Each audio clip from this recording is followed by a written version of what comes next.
Capítulo 7. Os ventos se aqueceram e as águas foram do cinza ao azul, conforme o Vogvone nos levava pelo sudeste para Ravka. A tripulação de Sturmhond era composta de marinheiros e grixas fugitivos que trabalhavam juntos para manter a embarcação funcionando harmoniosamente. Apesar das histórias que haviam se espalhado sobre o poder do segundo amplificador, eles não prestavam muita atenção em mim ou em Mali, embora ocasionalmente viessem me ver praticando na polpa da escuna. Fui cuidadosa, nunca forçando demais, sempre evocando a tarde quando o sol estava alto no céu e não havia chances de meus esforços serem identificados. Mali ainda estava desconfiado, mas eu havia falado a verdade. O poder do açoite do mar era parte de mim agora. Ele me emocionava, deixava-me para cima. Eu não o temia. Eu estava fascinada pelos fugitivos. Todos eles tinham histórias diferentes. Um tinha uma tia que havia sumido com ele em vez de deixá-lo se entregar a Darkling. Outro tinha desertado do segundo exército. Uma havia sido escondida em um porão quando os examinadores grixas chegaram para testá-la. Minha mãe disse a eles que a febre que havia se espalhado por nossa vila na primavera tinha me matado. Disse o hidro. Os vizinhos cortaram meu cabelo e fingiram que eu era seu filho Otskazatsia morto, até eu ter idade suficiente para partir. A mãe de Tolia e Tamar tinha sido uma grixa posicionada na fronteira sudeste de Ravka quando conheceu o pai deles, um mercenário churrão. Quando morreu, explicou Tamar, ela fez meu pai prometer que não deixaria que nos arrastassem para o segundo exército. Partimos para Novizem no dia seguinte.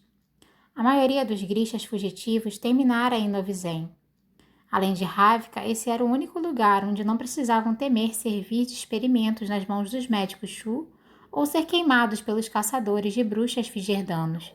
Mesmo assim, precisavam ser cautelosos quanto a exibirem seu poder. Grixas eram escravos valiosos, e era sabido que comerciantes querches menos escrupulosos os cercavam e os vendiam em leilões secretos. Essas eram as principais ameaças que levavam tantos grixas a se refugiarem em Ravka e a se juntarem ao segundo exército para começo de conversa. Mas os fugitivos pensavam de modo diferente. Para eles, era preferível passar a vida olhando por sobre seus ombros e mudando de um lugar para outro para evitar serem descobertos, a servir ao Darkling e ao rei Ravicano. Uma escolha que eu compreendia. Após alguns dias monótonos na escuna, Mali e eu perguntamos a Tamar se ela poderia nos mostrar algumas técnicas de combates Imene. Isso ajudou a amenizar o tédio da vida na embarcação e a terrível ansiedade de voltar a Ravka a oeste. A tripulação de Sturmhond havia confirmado os rumores perturbadores que ouvimos em Novizem. As travessias pela dobra tinham praticamente cessado e os refugiados fugiam de suas margens em expansão. O primeiro exército estava perto de uma revolta e o segundo exército encontrava-se em frangalhos. Fiquei muito assustada com a notícia de que o culto do Aparat, a Santa do Sol, estava crescendo. Ninguém sabia como ele havia conseguido escapar do grande palácio depois do golpe fracassado do Darkling, mas ele havia ressurgido em algum lugar da rede de mosteiros espalhados por Ravka. Ele fazia circular a história de que eu havia morrido na dobra e ressuscitado como uma santa. Parte de mim queria rir, mas ao passear pelas páginas sangrentas do Story Sanctiae, tarde da noite, não consegui conjurar nenhuma risada. Lembrei-me do cheiro do Aparat, aquela combinação desagradável de incenso e mofo, e apertei mais o casaco ao meu redor. Ele tinha me dado o livro vermelho, eu tinha de descobrir o motivo. Apesar dos hematomas e inchaços, meus treinos com Tamar ajudaram a aliviar a tensão da minha preocupação constante. As meninas eram colocadas ao lado dos rapazes no exército do rei quando alcançavam a idade certa. Então eu tinha visto um monte de meninas lutar e tinha treinado com elas. Mas nunca tinha visto ninguém, homem ou mulher, lutar como Tamar. Ela tinha a graça de um dançarino e um instinto aparentemente infalível para saber o que seu oponente faria em seguida. Suas armas preferidas eram 2 machados de corte duplo que empunhava em conjunto, as lâminas piscando como luz na água, mas ela era quase tão perigosa usando um sabre, uma pistola ou com as suas mãos nuas. Somente Tolia se equiparava a ela, e quando eles brigavam, toda a tripulação parava para assistir. O gigante falava pouco e gastava a maior parte do tempo trabalhando nas cordas ou andando ao redor com um olhar ameaçador. Entretanto, ocasionalmente, ele aparecia para nos ajudar em nossas aulas. Não tinha muito jeito para professor. Mova-se mais rápido era praticamente tudo que conseguíamos arrancar dele. Tamara era uma instrutora muito melhor, mas as minhas aulas ficaram menos desafiadoras quando Sturmhond nos flagrou treinando na proa. Tamar, repreendeu Sturmhond, por favor, não danifique o carregamento. Imediatamente, Tamar bateu continência e falou rapidamente, "Da, Captain." Eu olhei atravessado. Não sou um carregamento que você está fornecendo, Sturmhond. É uma pena, disse ele passando por nós. Pacotes não falam e continuam no lugar onde você os coloca. Mas quando Tamar começou a usar floretes e sabres, até Sturmhond se juntou a nós. Mali melhorava diariamente, embora Sturmhond continuasse o derrotando facilmente a cada luta. Ainda assim, Mali não parecia se importar. Ele levava suas quedas como um tipo de bom humor, que eu nunca parecia capaz de demonstrar. Perder me deixava irritada. Mali simplesmente ria de tudo. Como você e Tolly aprenderam a usar seus poderes? Perguntei a Tamar numa tarde enquanto víamos Mali e Sturmhond lutar no convés com espadas sem corte. Ela tinha me trazido um espicha e, quando não estava me batendo, tentava me ensinar a fazer nós e emendas. Mantenha os ombros alinhados, Sturmhond gritou para Mali. Pare de sacudi-los como uma galinha. Mali soltou um cacarejo perturbadoramente convincente. Tamara ergueu uma sobrancelha. Seu amigo parece estar se divertindo. Dei de ombros. Mali é sempre assim. Você poderia jogá-lo em um campo cheio de assassinos fingir danos e ele voltaria carregado nos ombros deles. Ele simplesmente colhe tudo que planta. E você? Sou mais do tipo erva daninha, eu disse secamente. Tamar sorriu. Em combate, ela era fogo, frio e silencioso, mas, quando não estava lutando, sorria facilmente. Gosto de ervas daninhas, disse ela, dando impulso para se afastar da balaustrada e recolhendo sua corda espalhada. Elas são sobreviventes. Peguei-me retribuindo seu sorriso e rapidamente voltei a trabalhar no nó que estava tentando amarrar. O problema é que eu gostava de estar a bordo do navio de Sturmhond. Gostava de Tolya, de Tamar e do resto da tripulação. Gostava de comer com eles e do som cadenciado de tenor de Privet. Gostava das tardes em que treinávamos pontaria, enfileirando garrafas vazias de vinho para derrubá-las da murada traseira do navio, fazendo apostas inofensivas. Era um pouco como estar no pequeno palácio, mas sem nada das políticas confusas e da constante disputa por status. Os tripulantes tinham um jeito tranquilo e aberto uns com os outros. Todos eram jovens, pobres e tinham passado a maior parte da vida se escondendo. No navio encontraram um lar e receberam a mim e a Mali nele sem maiores problemas. Eu não sabia o que nos esperava em Ravka Oeste e tinha razoável certeza de que era loucura voltarmos. Mas a bordo do Vogvone, com o vento soprando e as velas brancas cortando as linhas nítidas em um aberto céu azul, eu podia esquecer do futuro e do meu medo. E, tinha de admitir, passara a gostar de Sturmhond também. Ele era arrogante e impetuoso e sempre usava 10 palavras quando bastariam 2, mas fiquei impressionada com o modo com que ele conduzia a sua tripulação. Ele não se dava ao trabalho de usar nenhum dos truques que eu tinha visto o Darkling empregar, mas eles o seguiam sem hesitação. Ele tinha o respeito deles, não o medo. Qual o nome real de Sturmhond? Perguntei a Tamar. Seu nome ravicano? Nem faço ideia. Você nunca perguntou? Por que perguntaria? Mas ele veio de que parte de Ravka? Ela olhou para o céu. Aceita mais uma rodada de luta com sabres? Perguntou. Teremos tempo antes do meu turno de guarda começar. Ela sempre mudava de assunto quando eu falava de Sturmhond. Ele não caiu dos céus em um navio, Tamar. Você não se interessa em saber de onde ele veio? Tamar pegou as espadas e as passou para Tolya, que atuava como mestre de armas do navio. Não especificamente, ele nos deixa navegar e lutar. E não nos obriga a nos vestirmos de seda vermelha e fazermos papel de cachorrinho da realeza. disse Tolia, abrindo o baú com a chave que trazia no pescoço. Você seria um péssimo cachorrinho, Tamar riu. Qualquer coisa é melhor que seguir ordens de algum trouxa pomposo vestido de preto, Tolia grunhiu. Você segue as ordens de Sturmhond, destaquei. Só quando ele sente que deve. Eu pulei. Sturmhond estava parado exatamente atrás de mim. Tentei dizer a esse touro o que fazer e veja o que acontece. Tente dizer a esse touro o que fazer e veja o que acontece, disse o corsário. Tamar bufou, e ela e Tolia começaram a arrumar o restante das armas. Sturmhond se inclinou e murmurou. Se quiser saber algo a meu respeito, minha querida, é só me perguntar. Só me perguntava de onde você é, falei na defensiva. Só isso. De onde você é? De Keranzi, você sabe disso. Mas de onde você é?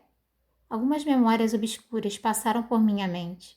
Um prato raso de beterraba cozida, a sensação escorregadia delas entre meus dedos enquanto manchava minhas mãos de vermelho, o cheiro de mingau com ovo, ser carregada nos ombros de alguém, talvez nos de meu pai, por uma estrada de terra. Em Keranzi, mencionar nossos pais era considerado traição à gentileza do duque e um sinal de ingratidão. Tínhamos sido ensinados a nunca falar de nossa vida diante da chegada à propriedade, e no fim a maioria das memórias acabou desaparecendo. De lugar nenhum, falei. A vila onde eu nasci era muito pequena para merecer um nome. Agora, e você, Sturmhond? De onde você é? O corsário deu um sorriso irônico, mas, uma vez, fui tomada pela sensação de que havia algo que não se encaixava em seus traços. Minha mãe era uma ostra, ele disse com uma piscada, e eu sou a pérola. Ele se afastou, assoviando uma melodia desafinada. 2 noites depois, acordei com Tamar pairando sobre mim, sacudindo meu ombro sadio. Hora de ir, ela disse. Agora? Perguntei com a visão embaçada. Que horas são? Quase 3 badaladas. Da manhã? Bocejei e joguei as pernas sobre a lateral da minha rede de dormir. Onde estamos? A 24 quilômetros da costa de Ravka Oeste. Venha, Sturmhond está esperando. Ela estava vestida e trazia sua sacola de lona pendurada no ombro. Eu não tinha pertences para juntar, então calcei as botas, tateei o bolso interno do casaco para me certificar de que trazia o livro vermelho e a segui pela porta. No convés, encontrei Mali de pé perto da amurada, a estibordo do navio com um pequeno grupo de tripulantes. Fiquei confusa por um momento quando percebi que Privet estava vestindo a sobrecasaca azul esverdeada berrante de Sturmhond. Não teria reconhecido o próprio Sturmhond se ele não estivesse dando ordens.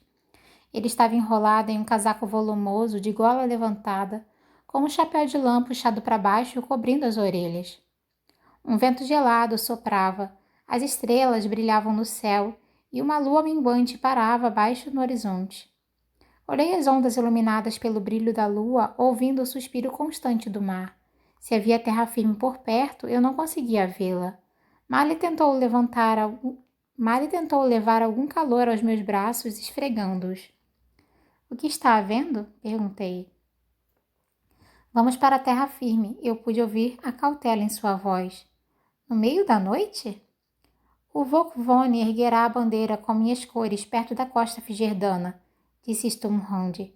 O Darkling ainda não precisa saber que você voltou às terras de Ravka. Enquanto Sturmhond inclinava a cabeça conversando com Privet, Mali me levou para a balaustrada a bombordo.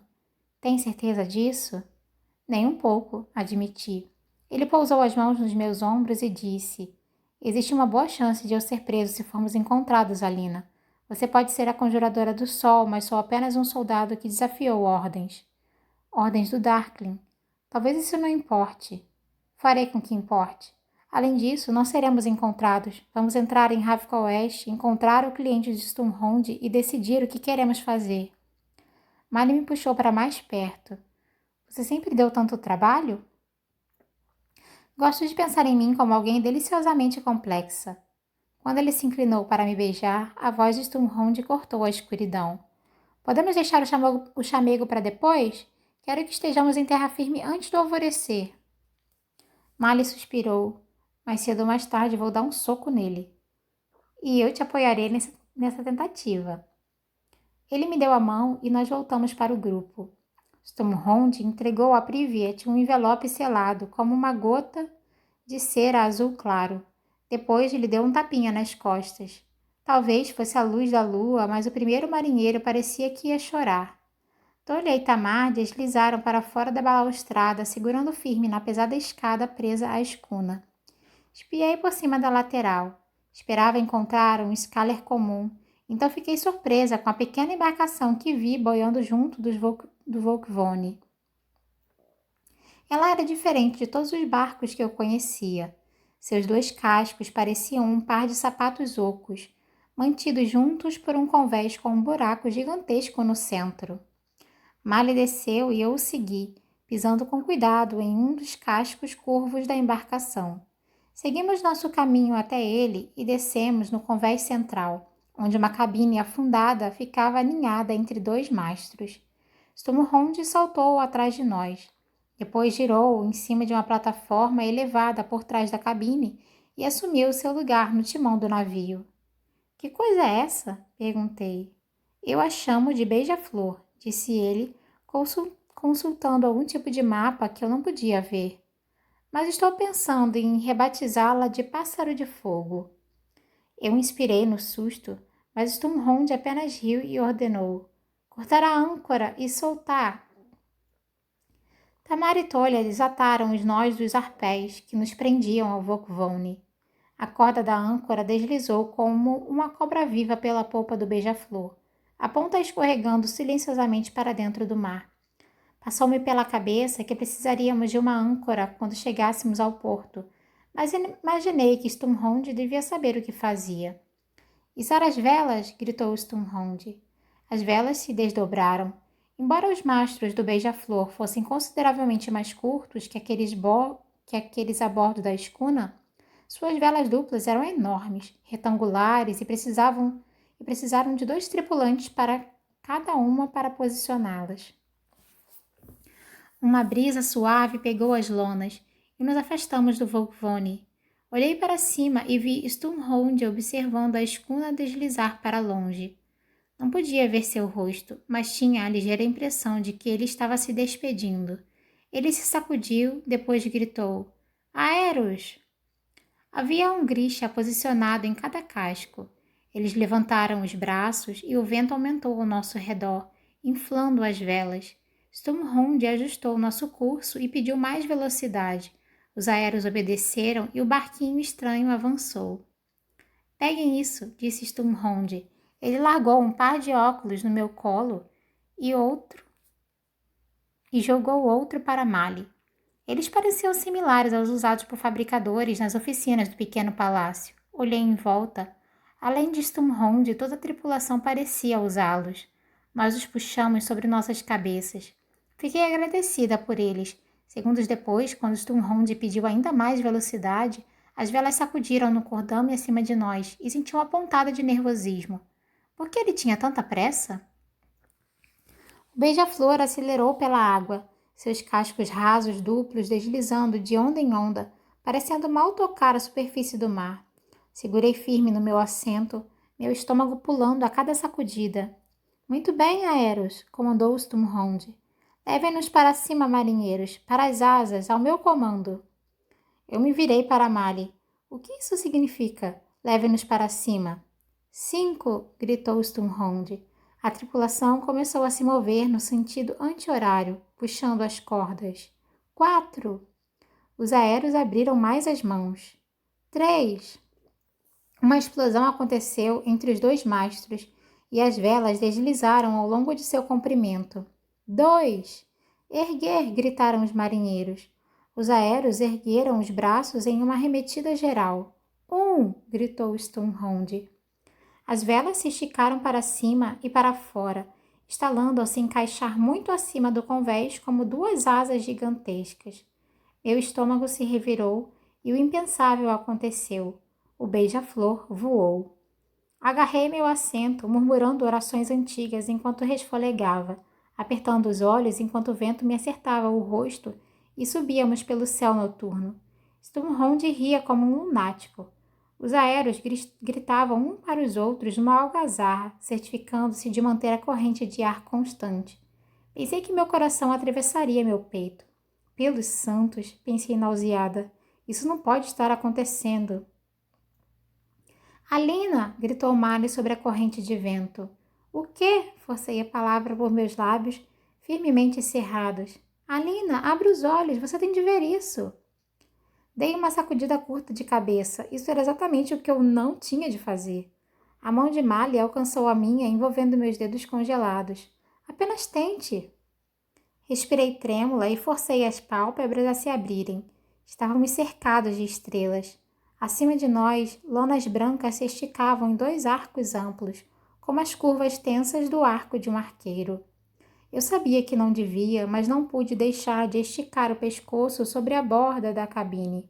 O rugido do vento era ensurdecedor. Abaixo, muito abaixo de nós, as ondas reluziam com a luz da lua e ondulavam como as escamas brilhantes de uma serpente de movimentos lentos. Se caíssemos, eu sabia que nos espatifaríamos em suas costas.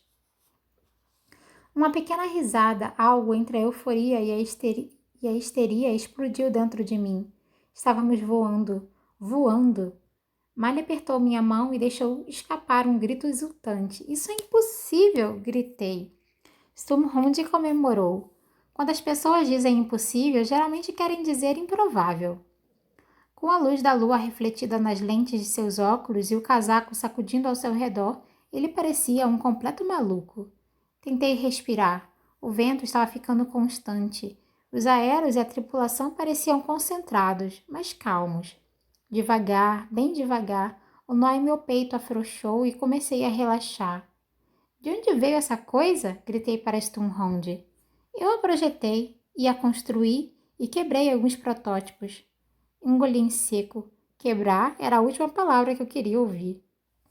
Mali se inclinou sobre a borda da cabine, tentando ter uma visão melhor das armas gigantescas posicionadas nos pontos mais à frente dos cascos. Aquelas armas, ele disse, elas possuem múltiplos cilindros e são alimentadas pela gravidade. Não é preciso parar para recarregar. Atiram 200 vezes por minuto. Isso é impossível? O único problema é o superaquecimento, que não é tão ruim nesse modelo. Tem um armeiro Zimene tentando trabalhar nas falhas. Pequenos bastardos bárbaros, mas sabem como lidar com uma arma. Os assentos na polpa giram para que você possa disparar de qualquer ângulo. E atirar sobre o inimigo, Mali gritou quase vertiginosamente. Se Ravka tivesse uma frota dessas, seria uma vantagem e tanto, não? Mas o primeiro e o segundo exércitos teriam de trabalhar juntos. Pensei no que o Darkling tinha me dito muito tempo atrás. A era do poder Grisha está chegando ao fim. Sua resposta tinha sido transformar a dobra em uma arma. Mas e se o poder Grisha pudesse ser transformado por homens como Sturmhond? Olhei sobre o convés do beija-flor, para os marinheiros e aéreos trabalhando lado a lado, para Tolha e Tamar sentados atrás daquelas armas assustadoras. Não era impossível. Ele era um corsário, lembrei a mim mesma, e viraria alguém que lucraria com a guerra em um segundo. As armas de Sturmhond poderiam dar uma vantagem a Ravka, mas aquelas armas também poderiam ser facilmente utilizadas pelos inimigos de Ravka. Fui tirada dos meus pensamentos por uma luz brilhante a bombordo, o grande farol da Baía Hawken. Estávamos perto agora. Se eu esticasse o pescoço, poderia identificar as torres luminosas do porto de Usquervo. Sturmhond não seguiu diretamente para ele. Em vez disso, virou para sudoeste. Supus que pararíamos em algum lugar no mar. O pensamento de desembarcar me deixou enjoada. Decidi manter os olhos fechados para isso, independentemente do que Mali me dissesse. Logo perdi o brilho do farol de vista. Quanto para o sul, Sturmhond pretendia nos levar? Ele dissera que queria alcançar a costa antes do amanhecer, e isso não levaria mais que 1 ou 2 horas. Meus pensamentos vagaram, perdidos nas estrelas ao nosso redor e nas nuvens correndo pelo céu amplo.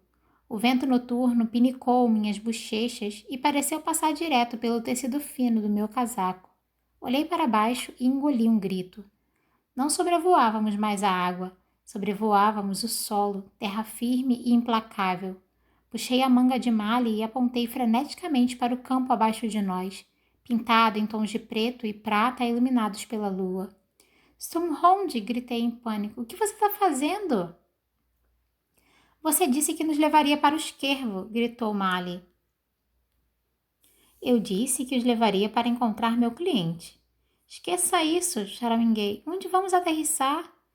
Não se preocupe, disse Stormhound. Tenho um pequeno e adorável lago em mente. Pequeno quanto? Chiei. Mas então vi que Mali estava saindo da cabine, seu rosto furioso. Mali, sente-se! Seu ladrão mentiroso! Eu ficaria aí onde você está. Não acho você que gostaria de estar arrumando encrenca quando entrarmos na dobra. Mali congelou. Stormhound começou a assoviar a mesma melodia desafinada. Ela foi abafada pelo vento. Você não pode estar falando sério, eu disse.